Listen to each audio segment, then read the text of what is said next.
আপনারা কেন CNG আটকাইতেছেন? CNG আটকাতে মনে করেন মিটার মনে করে একটা মামলা যদি 50,000 টাকা মামলা দেয়, কোন ড্রাইভারের কি মামলা ভাঙানো সম্ভব কোন? এই কারণে সিএনজি আটকাইতেছেন। হ্যাঁ।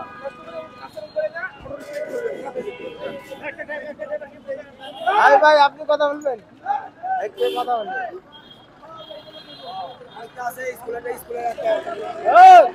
এর কি হয়েছে?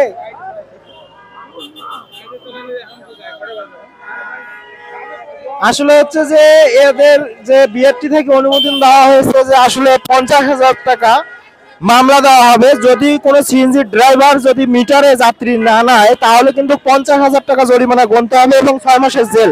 এই কারণে তারা এটা প্রতিবাদ করার জন্য এটা তারা মানতেছে না, এই কারণে তারা আসলে এই মেইন রোড অবরোধ করে কিন্তু সিএনজি আটকাচ্ছে। দেখতেই পারছেন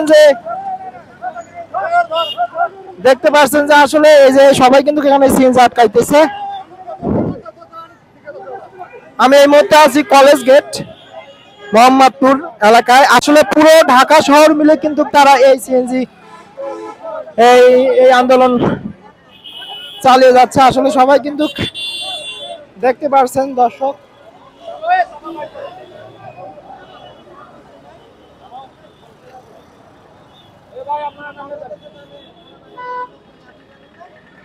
আপনি কই কাজ করেন?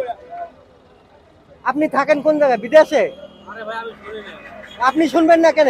আপনাকে গ্যারেজে আলোচনা হয় নাই? আপনার গ্যারেজে আলোচনা হয় নাই, আপনি জানেন না?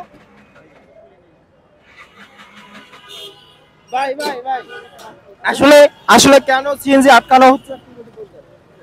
এরা ইয়েও করবেন।